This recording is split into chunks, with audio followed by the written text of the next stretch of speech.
शांति। शीलू दीदी का अनुभव बाबा के साथ हम सुन रहे हैं। मुंबई लौटने की दिल नहीं हुई। बाबा का इतना प्यार पाकर मुंबई जाने की दिल नहीं हुई। मैंने सोचा मुझे वापस मुंबई जाना ही नहीं है, यही रुकूंगी। जब जाने का समय आया सब तैयार हुए, सब बाबा से छुट्टी ले रहे थे, मैं गुम हो गई। सब ढूंढने लगे, सारा मधुबन ढूंढ लिया, पता नहीं चला। मैं छत पर छिपकर बैठी थी ताकि कोई मुझे ढूंढे ही नहीं, लेकिन मुझे ढूंढ कर ले आए. బాంబే తిరిగి మళ్ళీ వెళ్ళాలని అనిపించలేదు. బాబా ఎంత ప్రేమ పొందిన తర్వాత మళ్ళీ తిరిగి మళ్ళీ ఇంటికి బాంబేకి వెళ్ళాలని అనిపించలేదు దీదికి. దీది ఏమనుకున్నారంటే నేను అసలు బాంబే వెళ్ళేది లేదు, ఇక్కడే ఉంటాను అని చెప్పేసి అనుకున్నారు.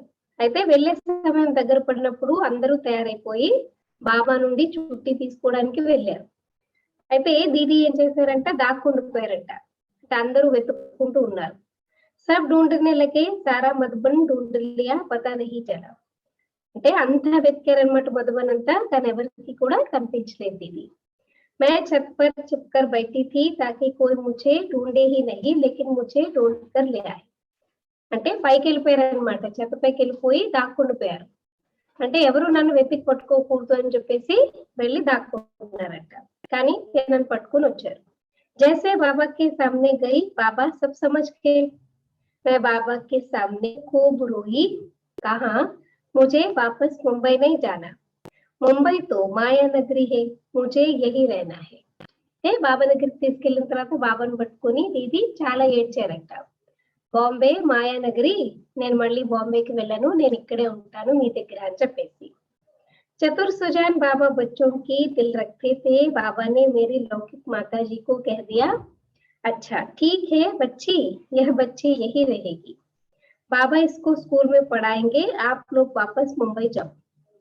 అయితే చతుర్ సుజానం తెలివైన బాబా ఏం చేశారంటే, పిల్లల యొక్క మనసు పెట్టడానికి వాళ్ళ అమ్మగారికి చెప్పారంట, ఈ అమ్మాయి తిరిగి మీతో రాదు, ఇక్కడే ఉంటుంది, ఇక్కడే చదివిస్తాను నేను, అంటే మీరు మళ్ళీ తిరిగి వెళ్ళిపోండి బాంబేకి అని.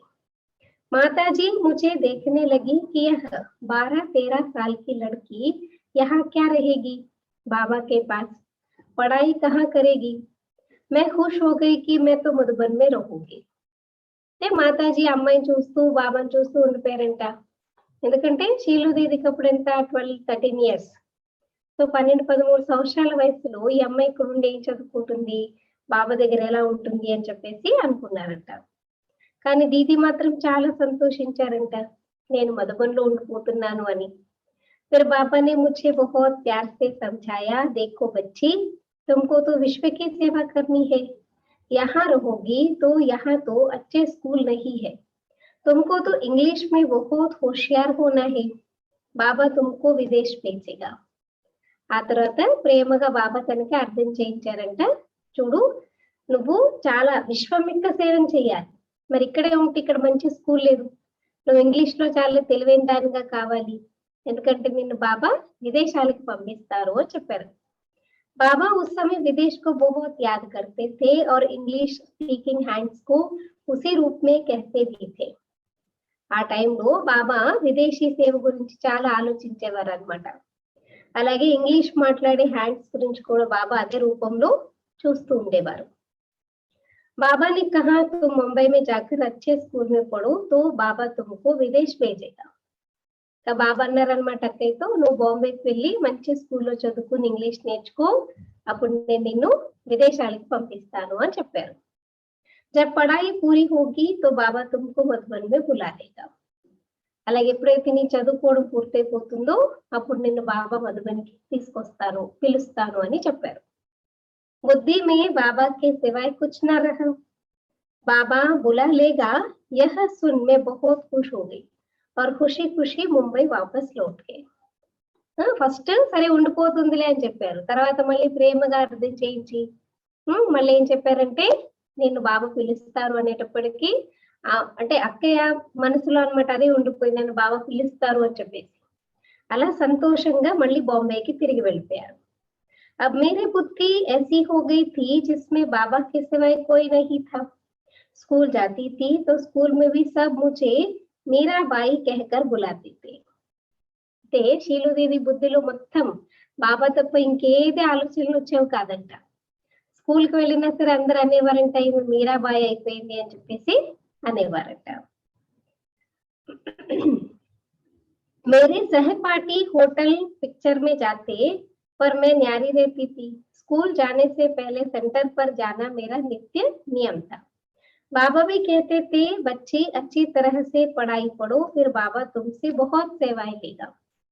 అంటే తన తోటి పిల్లలందరూ అన్నమాట హోటల్స్ కి వెళ్ళడము, సినిమాలకు వెళ్ళడము అలా ఇలా వెళ్ళేవారు. కానీ తిరు మాత్రము డిటాచ్ గా దూరంగా ఉండేవారు. అంటే స్కూల్ కి వెళ్ళే కన్నా ముందు ఫస్ట్ సెంటర్ కి వెళ్ళడం అనేది ఒక నియమం లాగా పెట్టుకుంటారు.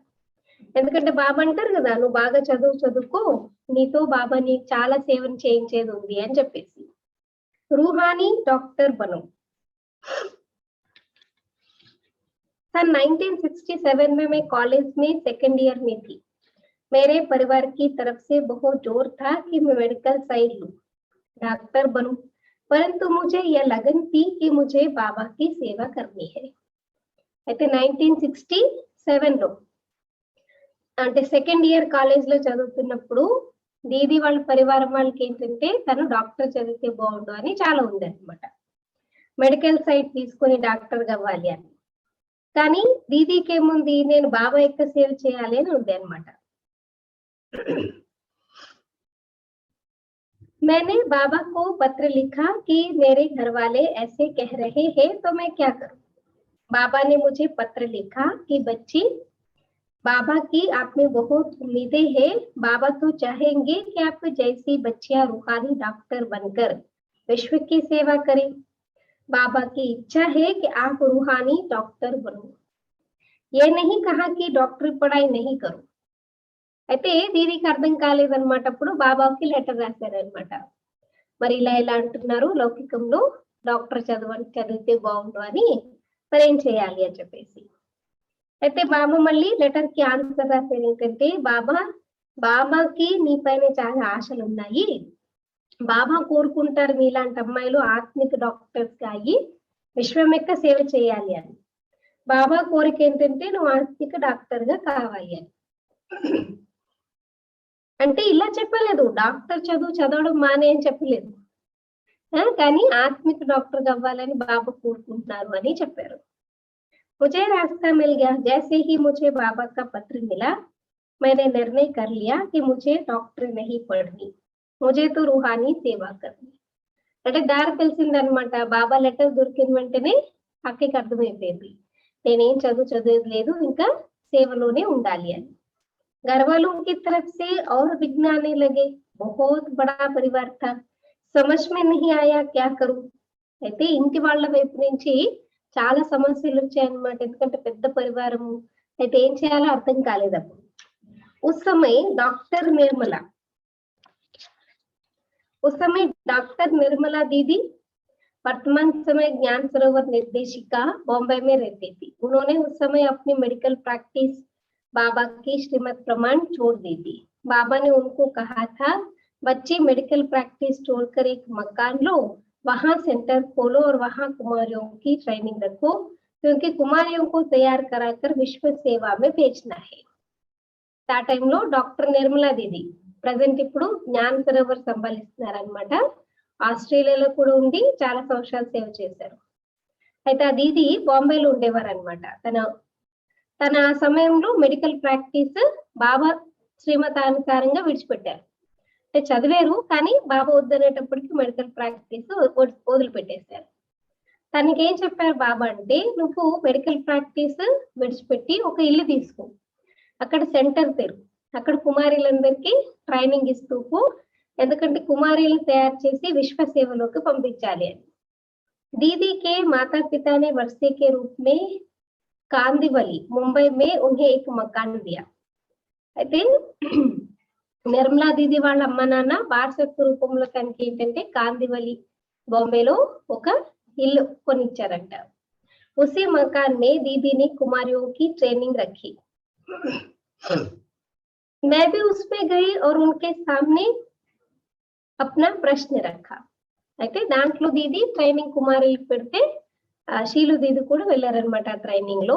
అప్పుడు దీది ముందు కూడా ఇదే ప్రశ్న, ఇలా ఇంట్లో డాక్టర్ చదవమంటున్నారు, మరి ఏం చేయమంటారు అని అడిగారంట. उन्होंने कहा, देखो मैं तो डॉक्टर हूँ, फिर भी बाबा के श्रीमत प्रमाण यह प्रैक्टिस छोड़ बाबा की फुल टाइम सेवा में हो। मैं तुमको कैसे कहूंगी कि तुम डॉक्टरी पढ़ो।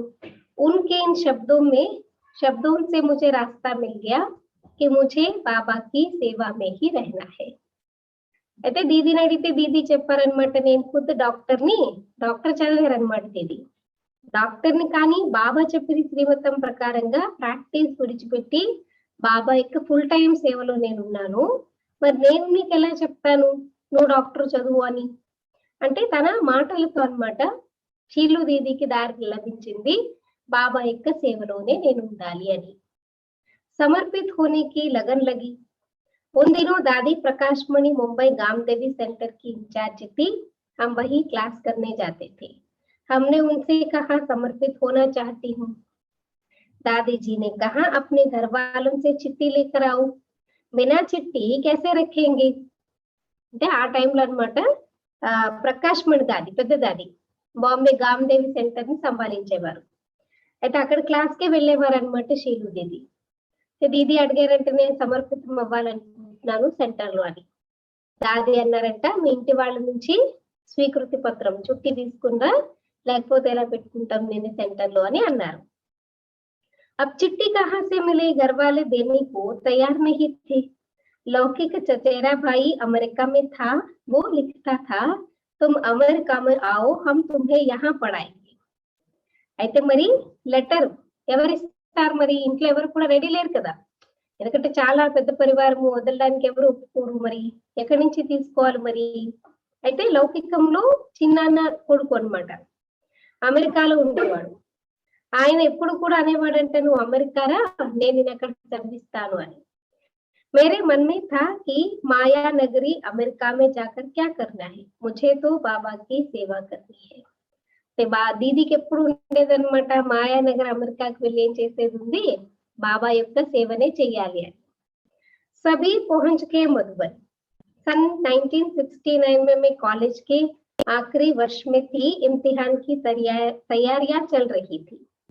तभी 18 जनवरी शनिवार को बाबा ने रात के लगभग 8:25 देह त्याग किया. అయితే 1969 లో కాలేజ్ లాస్ట్ ఇయర్ లో అన్నమాట, ఎగ్జామ్ కి తయారీలు నడుస్తుండేది, ఇది చదువుకుంటూ ఉన్నారు. ఆ టైంలో 18 జనవరి శనివారం బాబా రాత్రి దగ్గర 8:45 అంటే 8:45కి శరీరాన్ని విడిచిపెట్టారు. दादी तो मधुबन में ही थे। सभी केवल सेवा केंद्रों पर टेलीग्राम भेज दिया गया कि बाबा अव्यक्त हो गए हैं।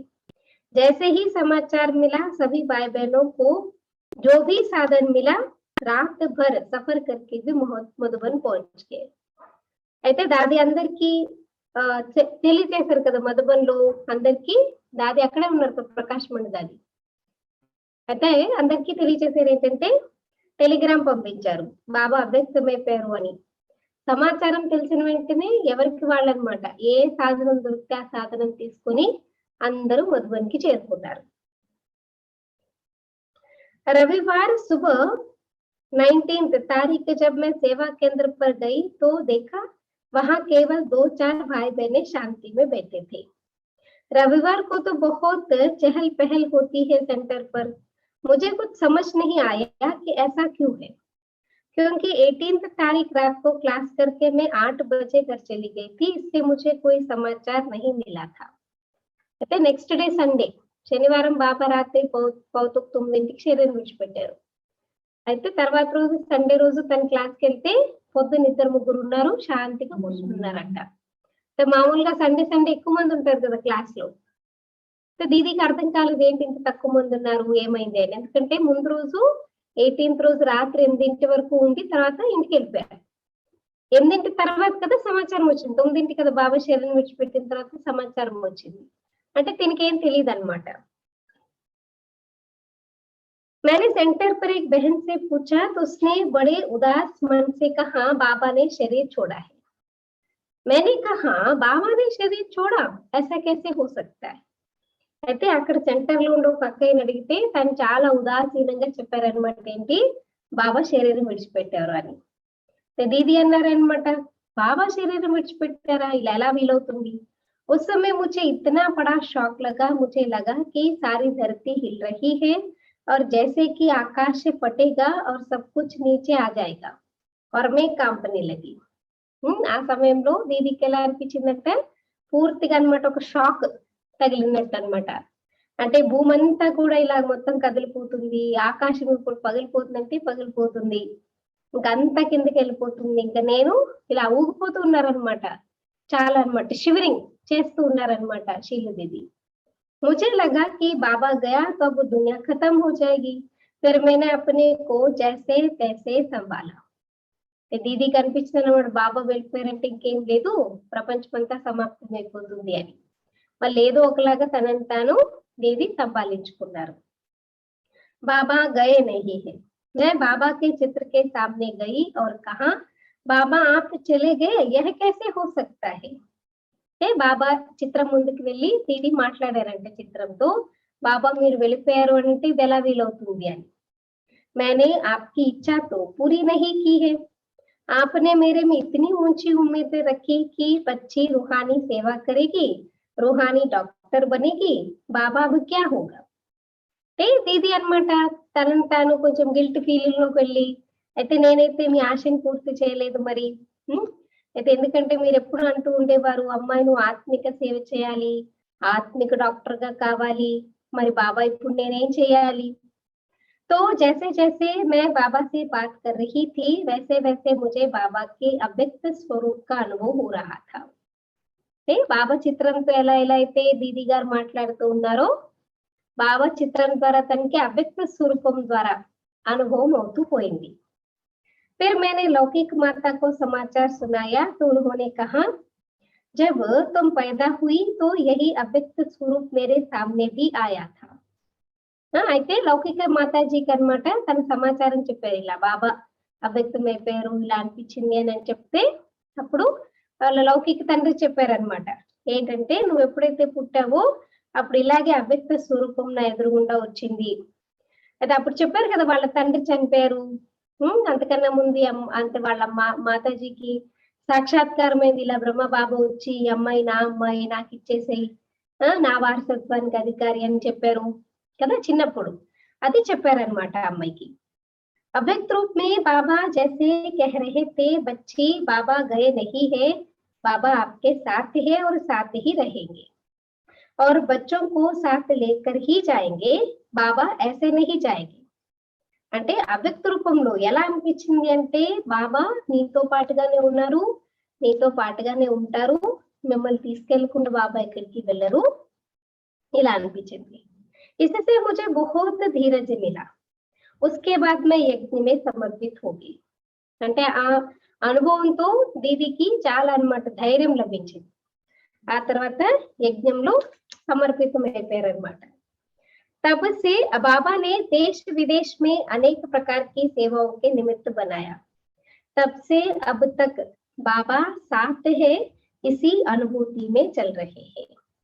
బాబా తర్వాత దేశ విదేశాల యొక్క సేవలకి అనేక రకాలుగా సేవలకి నిమిత్తంగా శీలుదేవిని తయారు చేశారు. అంటే అప్పటి నుంచి ఇప్పటి వరకు కూడా బాబా నాకు తోడుగా ఉన్నారు, ఇదే అనుభూతిలో ఇది నడుచుకుంటూ ఉన్నాను అని చెప్తున్నారు. అచ్చా, ఓం శాంతి.